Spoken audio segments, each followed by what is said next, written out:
Tapi gue tuh paling nggak bisa jadi manajer. ML itu sebenarnya gue tadinya invest doang kan 2017. Muslim sama Coki itu kan sebenarnya menyuarakan suara-suara politik. The game udah mulai changing banget. Muslim sama Coki kalau lo lihat sekarang di sosial media udah nggak banyak. Si Gen Z ini marketnya nggak banyak yang nggak suka humornya Muslim Coki dan juga Oza Sastra. Di antara artis-artis lu ada yang ruwet nggak? Lu pernah bilang lu datangin psikolog? Buat MLI waktu itu. Akhirnya dites tuh bener. Dari 21, 20 itu semuanya kayak gitu tuh. Teman-teman komedian asosiasi kayak Paski gitu ada gunanya nggak? Ada. Batasan komedi itu menyinggung. Ada. Terus dikasuhin secara hukum tuh apa? Teman-teman kita banyak jadi pejabat nih. Nah. Di industri kreatif nih. Ya kan inisialnya Raffi Ahmad, Iya. Yofi Widianto, Iya. dan lain-lain gitu kan. Belum di DPR. Sangat berubah. Perubahan pasti terjadi. Oh lu percaya tuh? Di saldo mereka.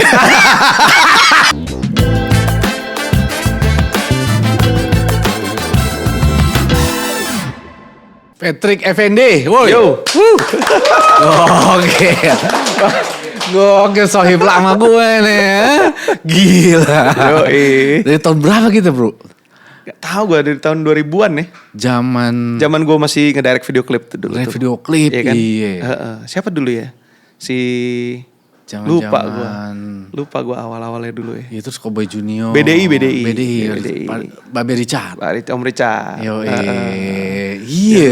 Iya. Gokil, lama juga kita. Iya, 2000-an awal itu, 2005, 2004 gitu lupa gue. Iya.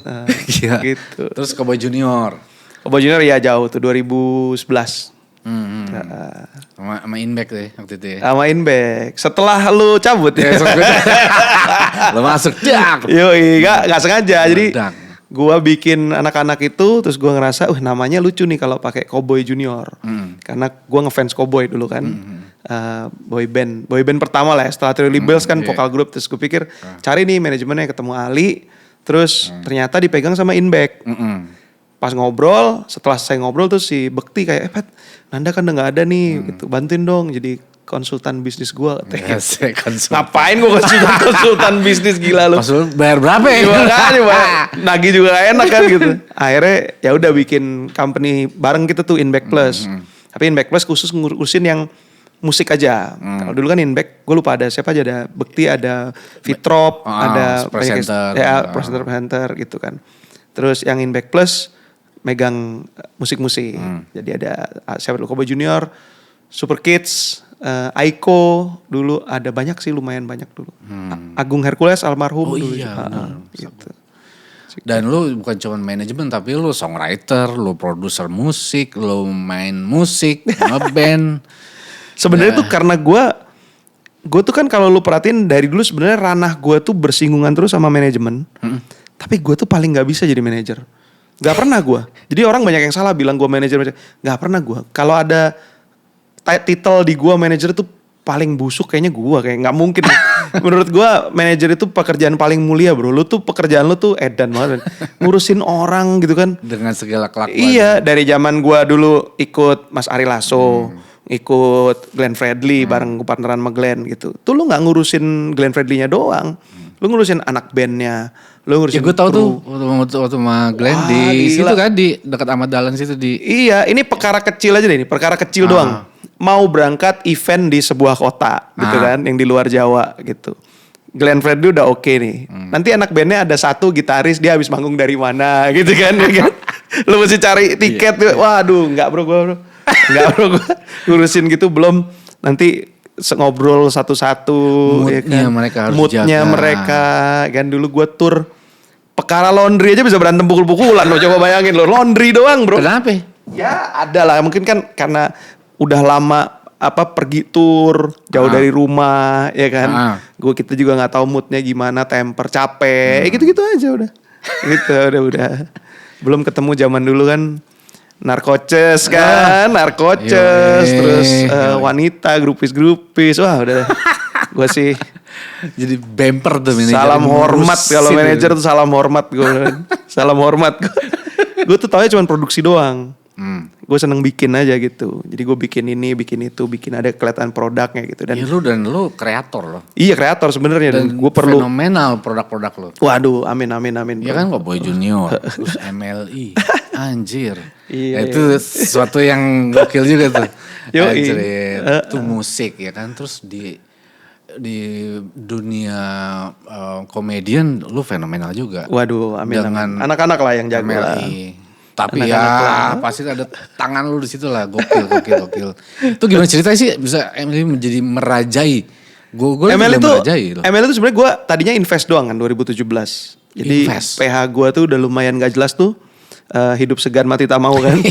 Gue secara sutradara juga udah nggak kepake gitu kan. Gitu kan. Terus fenomenanya waktu itu directionnya berubah jadi creative agency itu mulai berubah diarahkan ke PH gitu. Jadi banyak yang direct client. Nah gue ngerasa kayak gue perlu tangan-tangan dan otak-otak kreatif nih gitu. Sebenarnya yang memperkenalkan gue sama ML itu Ari Kriting gitu. Dulu namanya masih religion apa gitu, lupa gue, religion issues atau apa gitu. Jadi mereka tuh memang ada pembawaannya, mereka tuh memang membawakan keresahan tentang agama mereka. Oke. Gitu, Oh, agama awalnya mereka. itu. Awalnya itu Wih. gitu. Terus waktu itu gue ya udah yuk kita support nih gitu. Gue mau gue bikinin event, waktu itu kan tempat gue ada tempat kan, tapi underground gitu, event underground, karena gue tuh sebenarnya juga suka stand up komedi kan, di luar sering nonton gitu. Sama Dino tuh gue tuh, sama Dino gue ajak, no gue bilang kayak kita mesti perlu lawyer nih, gitu. Lu mesti dengerin dulu materinya yang mana yang aman dan yang lu enggak. sempat ngobrol juga sama gue kan. Nih apa nih batasan-batasan takut Betul. ada joke yang Yang mana bisa yang menyinggung, yang mana secara dikasusin, hukum, ya kan? pada sensian ya kan. Betul. Pada saat kita bikin itu, gue lupa kejadiannya Ernest Prakasa kena masalah waktu itu. Gue juga lupa di mana. Gue lupa asli. Pokoknya dia sempet kasus dia di boykot di kota mana gitu. Gue lupa. Anjir. Lupa bener gue. Karena menghina, dianggap menghina salah satu tokoh agama lah gitu. Jadi kita kayak kan gitu kan, agak bahaya. Nah itu fase pertama. Fase kedua Pak Ahok masuk kan 212 ya kan. Iya. Wah gue bilang ini mah gak bisa dilawan. Gue bilang udah jangan deh, udah ini aja lah. Itu ngaruh tuh langsung tuh ya. Ngaruh terus ke konten-konten materi-materi. iya, udahlah nggak usah gitu, udah nggak usah sama sekali. Jadi mereka tuh cuman bantu-bantu gue, cuman kita gitu-gitu doang gitu. Sampai akhirnya 2017 itu gue megang si Kiki kan, CJR bubar, terus gue megang Kiki mau solo. Kiki mau solo, terus gue pikir lucu juga nih kalau gue bikin roasting, karena gue terinspirasi sama roast off-nya Justin Bieber. Nah roast off-nya Justin Bieber itu kan yang eksekutif produser sebenarnya Scooter Brown, eksekutif produsernya dia gitu. Wah ini way entry point yang bagus banget nih. Kita coba ngobrol lah gue sama anak-anak. Grupnya kan masih ada tuh. Grupnya masih ada, ngobrol, terus terjadilah itu. Nah ya udah, nah banyak pembelajaran dari situ. Itu cikal bakal roasting tuh di situ. Gitu. Sebenarnya mereka tuh udah punya roasting kan. Sebenarnya emang roasting itu memang udah seninya mereka gitu. Kalau di Amerika pakai nama roast off itu kan, ada roast of Donald Trump, ada banyak. Tapi waktu itu yang bikin gue jadi bikin Kiki ini ya karena si Justin Bieber itu. Tapi dulu itu komunitasnya stand up comedy itu kecil dan untuk mereka doang gitu. Jadi akhirnya tiketnya tuh murah gitu. Terus mereka juga kerjasama sama kafe. Tiket itu kalau nggak salah cuma 50.000, 35-70.000 lah gitu. Nah gue karena waktu itu masih punya Pongmi di Gunawarman, gue support tuh, gue taruh di situ. Harga 150.000 tuh. Semua kayak, bang lu yang bener aja bang, mana ada yang dateng gitu. Ternyata sold out bro, sold out gila-gilaan, sold out parah. Jadi akhirnya anak-anak kebakar kan. Wah kebakar, dan semua kayaknya teman-teman stand up juga denger tuh acara itu kan. Terus akhirnya kita taruh di YouTube dengan kita sensor, orang-orang FOMO. Ini ngetawain apa sih kok sampai kayak gini gitu. Bikin lagi kita yang kedua, roasting yang kedua. Bayu Skak, Ari Kriting gitu. Itu membludak rame. Itu sampai parah tuh, kita sampai ngehold orang di depan pengen udah kayak parah. ngalahin konser ini. Iya, tapi kan Pongmi tempatnya kecil bro. Kapasitas kan cuma 150 waktu itu. Itu kalau nggak salah masuk 200 lebih tuh. Jadi sampai duduk-duduk gitu. Masih ada tuh fotonya. Ininya kan ada juga tuh di YouTube-nya ML itu. Highlightnya. Sampai duduk-duduk di depan gitu. Nah itu menurut gua rise-nya Muslim Coki di dunia yang di lokal lah ya gitu. Sebelumnya kan mereka memang udah berdua di stand up komunitas di stand up Gunung, gue lupa namanya apa. Tapi gue pertama kali ngelihat format Muslim Coki berdua tuh itu. Dan momennya tepat menurut gue, Tapi emang relevan. kelakuan emang dari dulu begitu Bedoy. Gua tuh selalu ngelihat Muslim dan Coki ini sangat pinter memanfaatkan keadaan. Ah. Itu juaranya talent gue yang sampai talent gue Gen Z hari ini. Jadi mereka tuh tahu betul apa yang lagi terjadi di sosial media gitu. Muslim sama Coki itu kan sebenarnya menyuarakan suara-suara politik yang tidak berani disuarakan oleh orang-orang banyak gitu. Isu-isu sosial. Isu-isu sosial. Senjangan lah. Ya, si Coki itu orang yang ignorance, yang rebel, yang nggak peduli apa-apa gitu kan, bener-bener rebel, attitude sampah banget gitu kan. Muslim dia memerankan tokoh-tokoh kadrun yang diexaggerate sama dia, dilebay-lebayin dia, jadi satir gitu. Jadi lucu tuh berdua kan, jadi apa namanya, semua orang merasa terwakili gitu, dan itu keangkat sama pendengarnya, penontonnya. Akhirnya kita bikin majelis lucu, terus mulai bermunculan stand up comedian yang lain gitu kan, kayak Rigen, Rispo gitu kan. Ya orang-orang akhirnya ngelihat ada persona-persona lain-lain yang akhirnya masanya tuh lebih besar lagi daripada masa yang sebelumnya mereka udah tampil gitu. Kayak Rigen tuh kan sebenarnya juara satunya Suci. Gitu. Dulu tuh gue ketemu Rigen juga lucu tuh. Gue ketemu Rigen itu sebenarnya karena gue ada job di Malang. Terus gue ngajak Muslim Coki. Muslim nggak bisa. Muslim ada acara terus Muslim gantiin diganti nama Rigen yang rekomen Muslim. Jadi yang milihin Muslim karena gue nggak tahu. Pas di Malang terus si Rigen tuh tampil setelah Coki. Gue bingung kok kenapa tampilnya setelah Coki. Kok nggak Coki yang terakhir gitu kan. Coki dulu lu lebih gede iya, kan? Buat gua ya gitu. Coki bilang, wah gila lu bang. Enggak lah Rigen lah. Rigen ini juara 1 bang. Lucu banget bang gitu. Begitu dia stand up pertama kali gue liat Rigen tuh kayak, gila kemana aja gua. Ini orang harus banyak dilihat orang nih. Maksud lucu banget Rigen tuh, gila. Waktu itu belum famous. Belum segitunya lah ya gitu. Tapi lucunya udah. Lu udah lihat tuh potensinya ya. Enggak, gua rasa sih bukan gitu sih, bukan lihat potensi sih. Maksudnya siapapun yang lihat Rigen tuh juga pasti tahu Rigen tuh lucu banget gitu. Cuman memang mungkin waktu itu belum punya platform yang lebih besar aja gitu. Rigen tuh gila men. Beast tuh. Beneran, bener kata Muslim yang ngomong kan, bang, wah gila.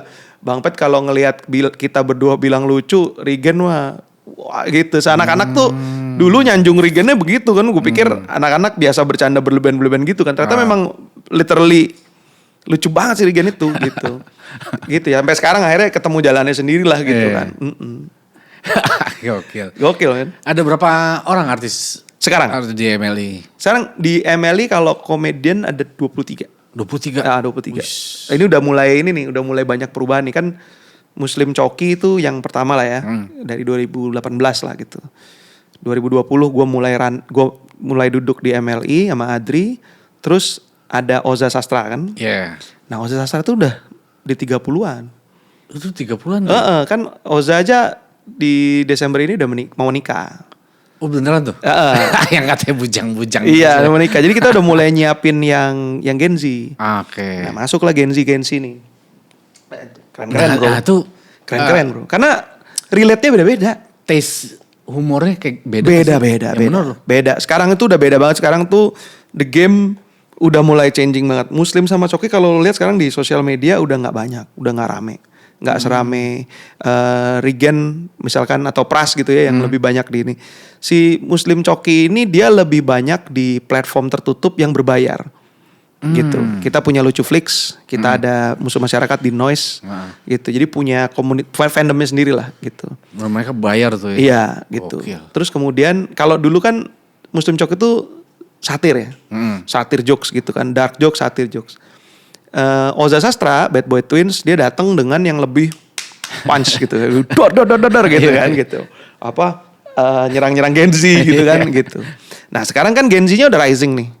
Nah it's different game. Karena si Gen Z ini marketnya banyak yang gak suka humornya Muslim Coki dan juga Oza Sastra. Terlalu keras. Terlalu menyakitkan. Sensi ya? Sensi. Karena kan sekarang Gen Z itu about emotion ya kan. Rasa. Masuklah adik-adik baru yang konten-konten kreator, komedian yang baru Gen Z ini emang gue ngeliat cara mereka mengatur dan membuat pola jokes mereka segala macam jauh berbeda. Gitu. Beda banget. Gue banyak belajar dari mereka ini. Banyak belajar banget. Karena kalau nggak ngerti bro kita.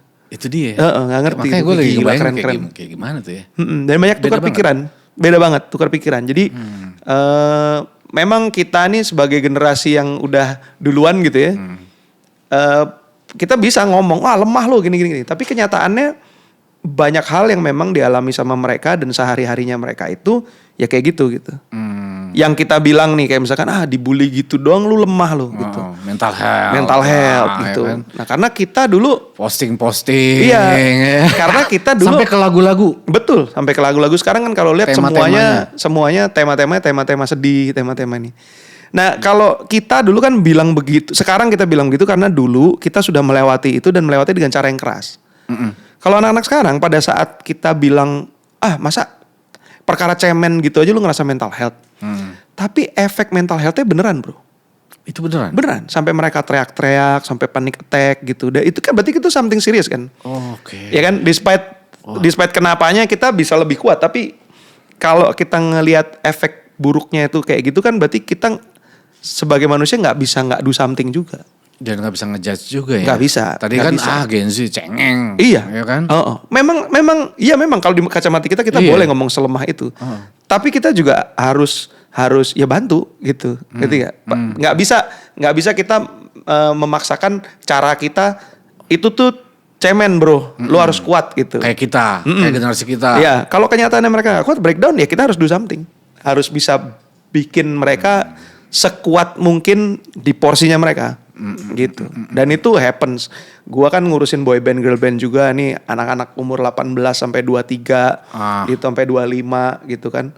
Itu berat, bro. Dan hari ini relevansi kadang-kadang kita ini yang suka lupa gitu ya, gue ngobrol sama teman-teman gitu. Kayak apa ya, contoh film gitu misalkan film. Pada saat kita ngomong film umurnya itu 13 plus, itu kita ngomong sama anak umur lahiran 2011 loh. Coba. Ya kan? Iya loh bro. Itu udah bukan Gen Z bro. Itu gaya bicaranya juga udah beda. Kita yang kakaknya aja nih Gen Z-nya kita masih belum bisa belum bisa cover nih. Adiknya udah mulai kita harus pikirin lagi bro. Itu beda lagi tuh. 2011 bro. Kita kan berasa kayak 2001 tuh 2000 tuh kemarin. Iya benar. 24 tahun itu udah. Anjir. Iya kan? Gak berasa ya Bang. Iya.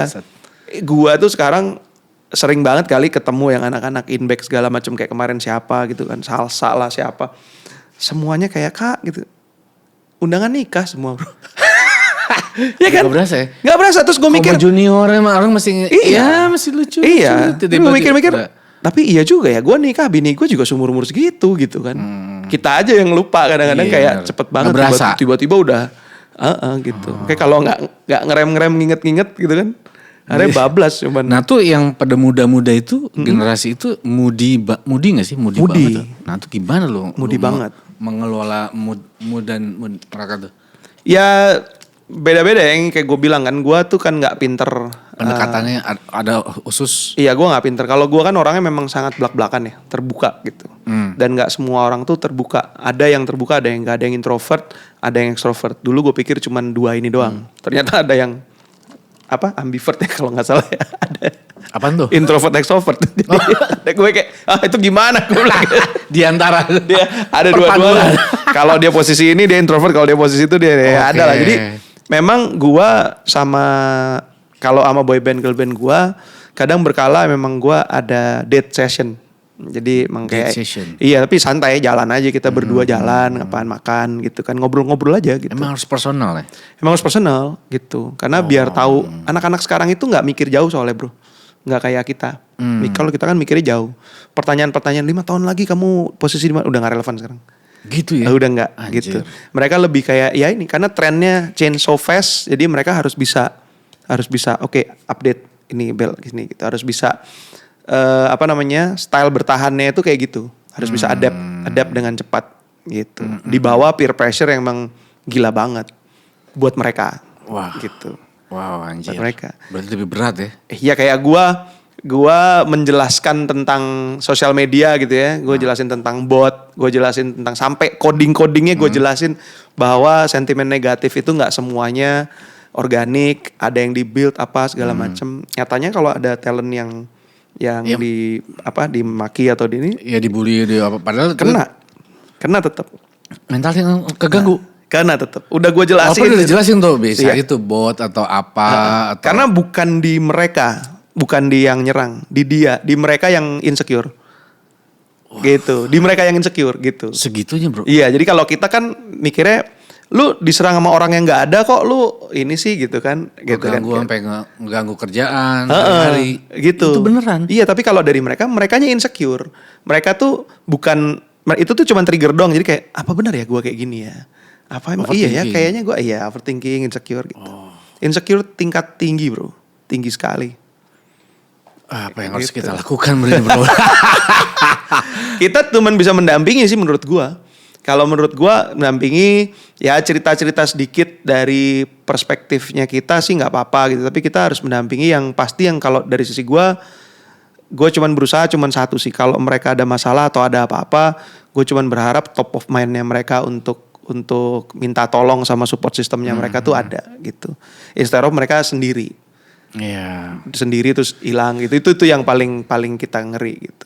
Iya, ya bagus lah ada sosok lu yang membantu mengarahkan itu dan lu tahu sadar tentang ya apa ya situasi psikis Belajar bro. generasi bawah-bawah kita ya kan. Kita kan bandel rame-rame. Iya. Ya kayak kita kan bandel Iya. rame-rame. Heeh. Ya kan. Gue tuh denger cerita-cerita anak Senloko lagi sering ke podcast cerita-cerita gue lagi. Kita tuh kalau bandel tuh rame-rame dan kita tuh di umur dulu sampai sekarang kita dengan gamblangnya show the people kalau kita ini emang orang-orang yang katro yang banyak bikin masalah gitu kan kelakuannya gitu.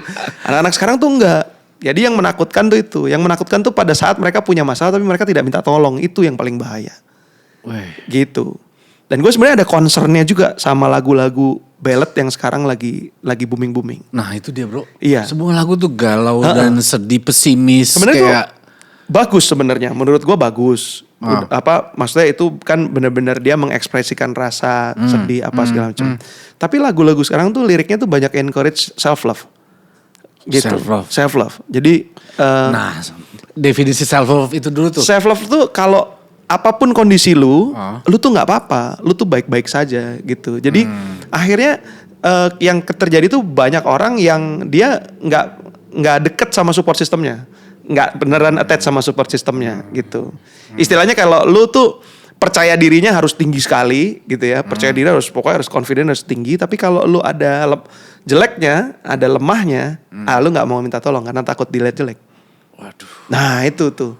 Kalau pas lagi ketemu yang begitu itu bahaya tuh. Gitu. Kayak gue bilang. Dan itu banyak bro kayak gitu. Iya. Waduh. Iya. Kayak contoh lah kita dulu kalau kita Bandung kan kita nggak berani bilang sama orang tua. Ya kan? Ngumpet-ngumpet. Ya. Tapi masih ada tuh yang berani ngomong sama abang-abangannya. Minta tolong sama sepupunya atau biasanya gitu kan. Paling nggak temen-temennya lah. Gitu kan. Kayak temen dulu anak-anak lah kalau misalkan ini kan kalau apa namanya. Ya dulu ya ini jangan dicontoh ya. Ada kayak lagi narkoces gitu kan ya di tempatnya yang terkungkung di sini aja gitu. Jangan keluar-keluar kemana-mana gitu. Nah ini sendiri-sendiri bro kan bahaya. Ini sendiri-sendiri. Jadi kalau tiba-tiba temen kita ada masalah kita tuh bener-bener left out. Nggak tahu loh. Apa nih nggak tahu gitu. Waduh. Kayak gitu. Atau gue kejadian sama Coki tuh kan. Kan lo tahu tuh cerita.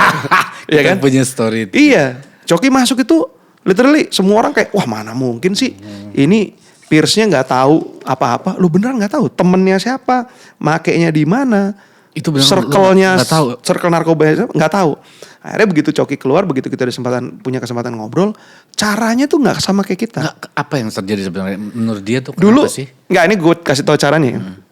Seperti yang tadi gue bilang, kita biasanya kalau Badung kan rame-rame, dan kadang-kadang masih ada tuh apa bully-bulian kita yang jagain deh kan. Ceng-cengin. Yang jagain tapi dia kan. Dia jagain, dia caretaker kita lah gitu kan. Kalau Coki itu ternyata enggak. Bahkan dia sendiri tuh gak tahu dia beli sama siapa, dia gak tahu. Nah, dia belinya online karena segampang itu sekarang online. Ya kan. Sudah disiapin tempatnya di hotel mana gitu gue gak tahu. Dia masuk ke hotel, ambil kunci, dia pakai. Besok pagi, besok keluar. Udah. Jadi dia gak ada interaksi sama... Bener-bener gak ada interaksi sama pembelinya. Gak punya temen sesama. Gak punya temen. Dia sendiri. gak cerita, gak sharing, gak bareng-barengan. Nggak. Kalau dulu kan bandel seru-seruan rame-rame. Yoi. Ada temennya gitu. Yoi. Temen bandel. Bandel tuh dulu pasti berangkatnya bareng lah Iya, gitu kan. Ada Gitu. istilah teman bandel nih. Iya gitu. Ini nggak ada. Itu yang menurut gua berbahaya. Jadi kalau ada apa-apa kita nggak tahu apa-apa bro. Jadi kalau mau nolong itu prosesnya nggak langsung nolong gitu ngerti nggak? Ada proses yang bikin kita hektik bingung dulu. Nah itu yang gue berusaha minimalisir banget gitu. Jangan sampai deh gitu. Pokoknya kalau ada apa-apa, apapun lu ke support system. Nggak ke gua, mungkin ke manajernya, mungkin ke road manajernya gitu. Nah balik lagi tuh manajer tuh kasih bro. Iya gitu. Emang susah bro. Susah banget bro. Iya. Di Indonesia aja nih kan salah kaprah sebenarnya. Nah. Manajer itu kan dianggap yang cari duit kan. Mana ke job gue nih, Nah kerjaan itu, gue. yang ngurusin duit apa? Kan manage, ya kan? Bukan seller gitu. Udah gitu kalau ada kasus pribadi ke media, Iya. manajer yang ngadepin. Iya. Kalau di luar kan ada agensi, di sini kan nggak ada. Manajer itu mengambil semua peran gitu. Jadi berat memang. Iya, keuangan, jualan juga, nyari kerjaan, ngatur jadwal, sampai perintilan pribadi. Iya, perintilan pribadi ya kan gitu. Ngurusin keluarganya artis juga. Di antara artis-artis lu ada yang ruwet nggak? Yang ruwet. Apa banyak? Ruwet. Sebenarnya gue nggak terlalu bilang ruwet ya, unik-unik gitu. Tapi ruwet sih enggak sih. Unik-unik ruwet ya? enggak. Orang kreatif kan maksud gue. Iya, gitu iya. loh. Bukannya artiannya negatif. Iya, iya. Ruwet tuh ya unik. Iya, iya. Orang-orang kreatif kan. Enggak. Masih bisa dihandle semua lah. Mungkin karena pengalaman juga ya waktu itu. Lebih banyak yang gelo kan zaman dulu. Terus kalau nggak salah lu pernah bilang lu datangin psikologi gitu. Iya. Psikolog. Dulu psikolog. Itu gimana ceritanya karena buat anak-anak gitu? Buat Emily waktu itu. Emily. Jadi setelah Coki masuk tuh gue terpukul sekali dan gue bilang, gimana gue mau nolong kalau gue nggak tahu indikatornya kapan gue harus masuk untuk nolong. Segitunya lu? Iya loh, nggak tahu apa. Kayak nggak ada apa-apa tiba-tiba ditangkap polisi sama. Gue kan kayak orang bego ya, gue kan ketolol. Hah, sabu gitu kan kayak apaan gitu. Akhirnya gue bilang ngobrol sama temen gue perlu nih indikator apa ya gitu. Akhirnya dites tuh bener dari 21, 20 itu semuanya kayak gitu tuh. Jadi rasa percaya dirinya super tinggi, tapi anxiety, depresinya juga super tinggi. Nah akhirnya jeleknya adalah jadi mereka ini pakai topeng semua. Jadi mereka nggak mau minta tolong karena nggak mau dianggap jelek sama orang lain. Dianggap lemah tuh nggak mau.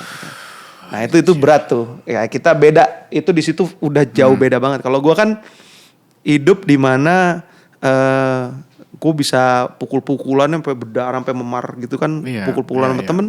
Habis selesai pukul-pukulan, malamnya kita ngebir bareng lagi gitu kan, nongkrong bareng, malah jadi lebih dekat. Iya gitu. Sampai sekarang teman-teman gue kayak banyak banget yang gue punya cerita kita pernah pukul-pukulan tuh banyak gitu. Kalau sekarang kayak nggak ada apa-apa, tapi ngedumel ngomongin atau sekarang pakai sosial media, sosial media hajar-hajar gitu. Gue kayak, what's the beef man, orang kayak gue pikir nggak apa-apa gitu. Terus agak pendendam. Tapi aneh karena pendendamnya itu tidak mau dibahas bro. Jadi gak mau dibicarakan gitu. Tapi itu juga gue tahu kenapa akhirnya. Karena kalau dibicarakan gak ada ujungnya. Gitu. Nggak jadi solusi juga. Nggak jadi solusi. Jadi malah daripada kalau sisi mereka kayaknya ya daripada tambah kesel mendingan gak usah diobongin. Gitu. Kita kan juga banyak maksudnya yang tidak sepakat, ujungnya tidak sepakat gitu. Tapi ya udah let's agree to disagree gitu kan. Jadi gue tahu oke, gue kalau sama Anda lagi nih besok-besok kalau kerja harus ada yang veto nih. Ya kan? Oke, kita dealin dulu yang veto lu atau gue nih gitu. Ini project yang leadnya lu atau gue gitu kan. Kan kayak gitu-gitu tuh. Ini nggak ada. Jadi ya udah. Jadi gue kayak ini nih anak-anak nih sebenarnya baik sama gue apa ada apa-apa sama gue atau apa gitu nggak tahu. Jadi nggak tahu. Bingung nggak tahu. Gila lu pernah datang psikolog dan itu ya diagnosnya gitu. Psikolog sampai ngomong gini bro. Ini tuh bisa lu bawa ke UI atau kemana gitu kan untuk dipelajari lebih lanjut. Nah ini balik yang tadi obrolan tentang paski apa segala macam. Oh iya. Karena kalau ada kayak gini itu jadi ada indikator. Akhirnya kalau misalkan gitu ya nanti ke depan itu bisa bikin program-program yang memang dibantu sama pemerintah lewat asosiasi terkait gitu. Nah, asosiasi. Kayak misalkan kayak Paski gitu ya itu perannya mungkin kalau kita minjem industri sebelah kayak wartawan gitu. Jadi kalau misalkan ada apa-apa, ada yang bantu, ada LBH-nya atau ada medicalnya atau apa kayak gitu tuh bisa dibantu dan bisa didanai sama pemerintah. Misalkan nih paling gampang, sampai ada kasus narkoba, itu urusannya BNN dulu. Misalkan gitu. Jadi fokusnya langsung ke rehab gitu, bukan ke kriminalnya dulu. Kecuali dia memang jatuhnya bandar. Jadi sembuh juga. Iya, gitu. kayak gitu-gitunya lah. Disembuhin orang sakit, iya, sembuhin. Betul. Dia ngomong gitu sama gua, "Bro, ini bisa." Terus gua bilang, "Lu lagi nambahin kerjaan gua." Dapat duit enggak ya kan? Kenapa tiba-tiba gua disuruh ngurusin gitu? Gua bilang. Tapi enggak lah. Udah jangan dong. Karena lu ya udah jadi tokoh bro, susah. Enggak lah, gue bilang enggak lah. Tapi menurut lu asosiasi, ya semua profesi ada asosiasi, manajer juga kan ada asosiasi Imarindo. Imarindo. Di komedian ada Paski. Nah menurut lu di teman-teman komedian asosiasi kayak Paski gitu ada gunanya nggak? Jujur gue tuh nggak terlalu tahu dan ngikutin karena gue beberapa kali yang kontak dan ngobrol itu tim gue, bukan gue. Oke. Jadi gue tuh nggak tahu Paski itu punya program apa segala macem. Gue jujur malah nggak tahu stand up Indo itu komunitasnya anak-anak itu sama Paski itu gimana gitu secara akur struktur. Sih, gitu? Akur sih. Akur gitu. Tapi maksud gue secara struktur kerja apa segala macem layaknya asosiasi gue nggak ngerti ya. Gue nggak terlalu ngikutin gitu. Cuman memang kalau menurut gue ya harusnya sih ada orang yang bisa bikin ini semua jadi support system ya. Kan asosiasi itu kan support system sebenarnya kan. Kayak unionnya kita lah gitu. Hal-hal simpel aja kayak apa namanya. Gue waktu itu pernah ada kejadian sekali. Wah gila men tuh gue emosi dan takut sampai gemeteran gue tuh pernah sekali tuh. Arif Brata waktu itu. Tahu. Arif Brata itu pernah bikin jokes di corporate show gitu. Jokesnya itu lumayan menyinggung warga setempat tempat dia tinggal. Wah. Gitu. Disamperin, digeruduk rumahnya, dia dipukul. Sampai dipukul. Dan itu gue kepanik. Gue paniknya tuh karena di sana nggak terlalu banyak orang, teman-teman Arif Brata gitu kan. Untung ada Regen Rispo waktu itu. Tapi kan mikirin anak bininya juga gitu kan gimana gitu kan. Untung semuanya gerak tuh, Panji gerak gitu. Akhirnya ya dan diamankan. Sosoknya kan lucu gitu orangnya, maksudnya bukan tipikal yang nyinyir juga kalau gue lihat sih. Materi-materi gue ya dia bikin bercandaan yang memang ya itu tadi kita nggak tahu jurangnya kepleset soalnya. Deh. Nah, nggak tahu kepleset nggak ada. Batasan komedi itu menyinggung. Ada. Terus dikasuhin secara hukum tuh apa? Nggak ada, karena orang bilangnya MLI contoh ya, MLI itu komedi pinggir jurang gitu. Gue selalu ngomong jurangnya nggak kelihatan kok. Jurangnya nggak kelihatan bro, jurang nggak kelihatan. Begitu kita tahu itu jurang, baru kita tahu oh ini jurang. Ya udah, jangan dilewatin gitu. Kita nggak pernah lihat jurangnya, nggak pernah. Dan itu orang jadi banyak orang jadi takut untuk ngelawak loh, untuk Panji itu menarik tuh Panji tuh. Panji itu cerita sama gue. Panji itu dulu kalau bikin komedi itu dia kalau nggak salah ada tim yang apa ya kayak memfilter jokes-jokesnya dia gitu supaya tidak menyinggung apa segala macam. Terus waktu itu kena kasusnya gara-gara kucing gembel itu, ya kan? Jokes dia kucing gembel gitu kan. Jadi akhirnya dia bilang fuck it lah gitu, gue bikin aja katanya gitu. Gue ketawa tuh denger Panji. Iya soalnya memang susah bro. Susah, kita kan nggak tahu culture orang kayak gimana, faktor pendidikan, faktor tempat tinggal. Semuanya bisa tersinggung karena tersinggung itu taken kan, bukan given gitu. Maksudnya kayak ya nggak tahu gue, ya kan. Gitu. Padahal gue buka botolnya begini aja, mungkin ada yang tersinggung ya bisa aja gitu kan. Nggak tahu gitu. Apa juga salah ya. Apa juga bisa salah gitu. Ada aja yang tersinggung, ada aja yang sensi. Padahal pelawak komedian menurut gue orang-orang yang pasti cerdas dan orang-orang yang mengkritisi banyak hal. Kadang isu-isu sosial yang kegelisahan kita sehari-hari yang nggak berani disuarain sama politisi, even orang pejabat gitu. Wakil rakyat juga kadang nggak seberani mereka. Dan mereka punya corong menyuarakan itu. Menurut gue itu profesi yang keren. Itu teman-teman tuh keren banget sih. Dengan cara yang lebih gampang dicerna. Iya. Dan masalahnya itu tadi tuh kita nggak tahu batasan jurang itu di mana. Benar. Dan itu malah jadi diserang mereka di situ. Benar.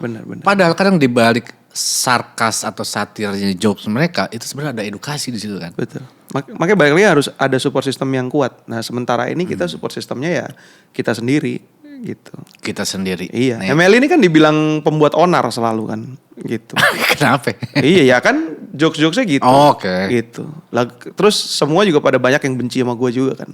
Gitu. Terus gue bilang, ya gue kalau bisa milih komediannya mungkin nggak akan gue pilih yang model Muslim Coki ya kayak gitu kan. Terlalu bahaya juga, siapa yang mau gitu kan. Cuman takdir mempertemukannya gue sama Muslim dan Coki gitu. Kalau gue kan, gue lebih ke orang bisnis yang lu kasih gue produk ini, ya kan, gue adanya ini, gimana cara gue bisa menjual ini semaksimal mungkin, udah gitu doang. Gitu kan. Ya awal-awal gue juga sempat salah sangka juga sih ngeliat jokesnya, anjing apaan nih gitu kan. Sekarang mana? Tapi pas gue liat, ini dia mengedukate nih, satir nih. Iya, mana ada sih orang yang dengan sengaja hari ini gue mau buat gaduh ke siapa lagi ya gitu. Kayak komunitas mana yang mau gue serang ya gitu kan, ras mana yang mau gue hajar ya kan, nggak gitu dong, gila. Mana ada sih orang gitu. Satu kelompok dalam bentuk korporat lagi kan, aneh banget kan. Gitu. Nah itu mesti ya, kalau kita ngomong ekosistem support, ada yang melindungi ada kayak LBH-nya, ada yang jagain teman-teman kita ini, komunitas dan lain-lain, diarahin. Karena ini kan industri kreatif, orang-orang kreatif berkaitan dengan industri kreatif ya mestinya disupport sama negara, sama pemerintah. Nah, lo percaya gak sih akan ada perubahan yang lebih baik ke depan? Ini teman-teman kita banyak jadi pejabat nih di industri kreatif nih. Ya kan inisialnya Raffi Ahmad, Yovie Widianto, dan lain-lain gitu kan. Belum di DPR. Sangat perubahan pasti terjadi. Oh, lo percaya tuh? Di saldo mereka. Perubahan. Di mereka perubahan. Ada perubahan. Aduh. Enggak lah gue. Kalau perubahannya gue gak tahu lah ya. Itu teman-teman kita semua ya kan, yang kita kan tahu kalau ya belum jabat sih mereka idealis. Oh iya. Merubah. Iya, begitu di dalam kan lu gak tahu ya kan. Kan lu tahu permainan di dalamnya gimana gitu kan. Marcel aja menurut gue, Marcel tuh kan dihujat kanan kiri bro. Iya, Marcel. Menurut gue Marcel tuh keren bro. Kritis kan dari dulu. Bukan soal kritisnya bro. Gua tuh wah angkat topi banget gue buat Marcel. Karena menurut gue ya, gue setuju dengan semua apa yang dikatakan Panji. Marcel tidak layak, Marcel nggak pinter, misalkan apa gitu. Setuju gue, sepakat gue, asli. Tapi masalahnya Marcelnya nyampe bro, ya nggak? Lu sama gue di sini loh bro. Coba, ngerti gak lo? Gak ada yang tiba-tiba nelfon kita, lu mau gak jadi wakil wali kota? Gak ada bro. Ya kan? Iya kan? Kenalan lu banyak, kenalan gue juga banyak. Gak ada yang nyampe bro. Marcel nyampe bro. Siapa bangku? Ternyata modalnya gitu doang ternyata. Cair tuh barangnya kan. Anjing kan. Cair tuh barangnya. Gila gue bilang. Wah gila Marcel nyampe bro. Gue bilang. Canggih sebenarnya. Canggih bro, kalau lu ngomong canggih itu yang kadang-kadang sulit di negara ini ya kan. Gitu kan. Apa namanya? Contoh paling gampang Bu Sri Mulyani. Bu Sri Mulyani itu salah satu orang yang menurut gue pemerintahan kalau mau berubah profesionalnya harus banyak. Harus banyak orang-orang yang benar-benar pinter di dalam gitu. Tapi kenyataannya orang pinter di dalam juga masih harus berjuang melawan orang-orang yang punya kuasa dan kepentingan. Jadi antara kan? orang-orang profesional sama orang-orang politik. Iya. Selalu terjadi bro. Kalau lu gak bisa ketemu itu susah. Bu Sri Mulyani kan gue tuh ngefans gila gue sama Sri Mulyani. Gue ngaku nih buat semua. Boleh dilihat track record gue. Gue taat pajak itu gara-gara Sri Mulyani. Gitu? Iya. Gue benerin tuh semua. Gue benerin semuanya dari semua perusahaan gue. Semua perusahaan gue. Semua SPT gue semuanya. Semuanya gue harus kita semua taat pajak. Ya kan? Pada saat kemarin Pak Prabowo kita denger lah beefnya segala macem. Ternyata Bu Sri Mulyani jadi Menteri Keuangan lagi kan. Wah gue langsung gokil. Bangga banget, seneng banget gue. Keluar berita 12%. Coba lo. Gue ada bisnis F&B juga kan, kelar nih gue. Aduh gitu. Ibu. Gimana Bu? Saya masih dukung Bu gitu. Cuman kecekek juga ini Bu. Gimana kan? Susah bro. Susah. Jadi emang menurut gue emang harus fleksibel adaptasi gitu. Dan yang menurut gue kalau kita nggak bisa kalau kita nggak bisa punya kontrolnya ya lu harus punya strategi untuk mikirin yang terbaik untuk kondisi lu, udah gitu aja. Iya kan? Iya gak? Iya bener. Kemarin tuh ada rame iPop tuh apaan tuh? iPop, waduh, lo lari ke Lagi iPop. rame tuh. Jadi kan gue habis ngeluarin single barunya, ya First, girl group gue yang Upsi. Terus Eka tuh menggunakan terminologi iPop. Karena di luar kan pakai K-pop, ada T-pop, P-pop Filipin, segala macem. Itu tuh refer ke skenanya idol. Jadi ke girl group, boy group gitu, boy band, girl band lah gitu. Nah pada saat dikeluarin tuh kemarin lumayan viral karena diserang. Karena menurut gue, ini apa-apaan pakai kata iPop gitu. Ini kan referensi aja K-pop gitu. iPop tuh bukan gini gitu. iPop itu harus ada unsur-unsur etnisnya dong, kayak gitu-gitu. Kayak gitu. Jadi banyak yang netizen-netizen tidak setuju dengan penggunaan kata iPop yang dipakai oleh itu jadi masalah kayak gitu dong. Ini masalah, bro. Ya kan maksudnya ya TikTok tuh kayak dunia beda, bro. Asli sih. TikTok tuh kayak dunia berbeda. Asli. Dunia berbeda, bro. Dia ada universe sendiri dan pola pikir sendiri dan opininya beda. Yes. TikTok itu di mana semua orang mengakui bahwa semua pengguna TikTok itu IQ rendah. Serius gua. Tapi semua orang yang punya IQ tinggi ikut main di situ. Yes. Iya lagi. Ini gua ngomong aja belak-belakan. Bini gua aja main ngamuk-ngamuk mulu sama gua. Semua orang tuh sebel sama ngelihat kelakuan orang-orang di daerah yang tiap hari cuma joget-joget live supaya dapat saweran, instead of kerja di real sektor kayak pertanian apa segala macam. Kan lu pasti denger lah gitu kan. Gitu. Jadi sekarang itu orang jadi males karena ada platform TikTok ini. Gua yang nyawer, bro. Gue ikutan nyawer, bro. Apa ya, konten apa yang lucu, bro, soalnya, bro. Konten lucu. Lucu, bro. Jadi konten apa gitu. Iya, kontennya aneh-aneh. Jadi konten misalkan gue kasih stiker apa, nanti dia nari-nari gitu. Challenge gitu. Banyak juga loh yang nyanyi. Iya, ada yang nyanyi. Teman-teman kita musisi. Live streaming musisi. Teman-teman kita musisi artis juga banyak. Sebenarnya tuh nggak apa, menurut gue tuh suka banget TikTok gitu ya, bagus banget gitu. Cuman memang yang bikin rumit dan sulit adalah marketnya tuh semuanya tabrakan gitu. Bener. Orang sekarang nyari news juga di situ loh. Betul, ini tuh kayak satu tempat yang bentuknya itu antara mall dan pasar dan ngerti gak sih?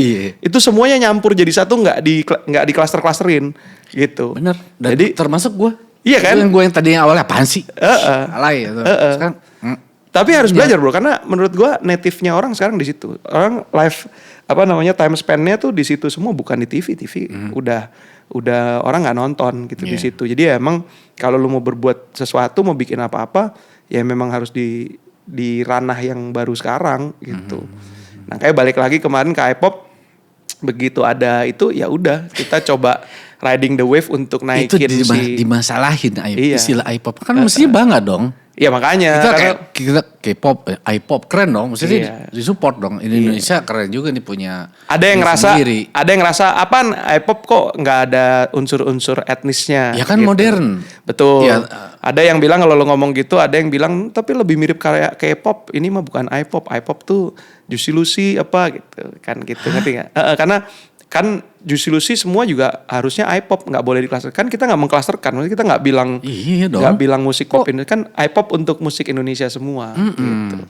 Ya gitulah terminologi kan sekarang orang banyak banget yang bikin terminologi apa terus di counter apa gitu. Seru aja, rame aja gitu. Tapi lumayan, jadi akhirnya orang-orang jadi ngelihat, ya kan komennya jadi tinggi, terus banyak yang masuk ke YouTube-nya juga untuk lihat. Nonton gitu kan. Ya sebenarnya kalau kita ngomong K-pop ya, Hallyu Project kayak Korea Selatan, Indonesia mestinya kan juga bikin kayak gitu deh. iPop tuh menurut gue ya terobosan juga kan, something juga yang mesti disupport. Ini malah belum apa-apa udah dibully ya. Dibully. Yang lucu tuh gini, ada satu yang ngebully gini. Ini mah Korea, kalau lu mau tahu apa modern iPop itu kayak apa, lu contoh tuh lagu Lati gitu. Latinya Weird Genius. Lah lagu Upsi First yang bikin Eka. Hei, Anda heran netizen. Iya, heran memang. Satir nggak bisa works di TikTok. Satir nggak bisa. Satir itu dianggap serius jadinya gitu kan. Iya, karakternya beda lagi tuh di situ. Karakter beda lagi banyak. Di X beda lagi, IG beda Lu lagi. nggak tahu follower siapa soalnya, gitu kan? Random. Kan semuanya berdasarkan FYP, bukan following, gitu. Jadi lu ketemu interaksi sama siapa tuh nggak tahu, random terus tiap hari, gitu. Anjir. Seru bro, seru. Ini belajar banyak sih, gue tiap hari belajar. Jadi ilmu-ilmu yang sudah 20 tahun ini kita punya emang pelan-pelan harus dikubur ya, dipeti, ditaruh gitu kayak. Harus clean slate, harus belajar lagi gitu aja tiap hari. Gokil. Nanya sama anak muda apa sih gitu. Nah itulah kerennya lu, Pet. Itu lu kerennya lu. Gua harus akuin lu keren sih. Enggak lah, Enggak banyak orang ya di senior gitu yang mau update, mau belajar terus dan membuat terobosan jadi trendsetter, membuat fenomena-fenomena baru, dan lu salah satu orang yang keren di industri menurut gua. Karena menurut gue berusaha relate itu nggak harus lewat gue sendiri kalau gue gitu. Contoh paling gampang deh, gue sekarang project-project video klip semuanya itu gue lagi seneng banget explore sama sutradara muda. Sutradara muda. Menurut gue keren-keren. Gue kalau di challenge hari ini untuk melakukan produksi seperti adik-adik ini nggak bisa gue. Tapi ya banyak faktor ya. Maksudnya cara mereka bekerja juga sudah beda. Mereka tuh bener-bener support sistem satu sama lain gitu, ngegroup gitu kan.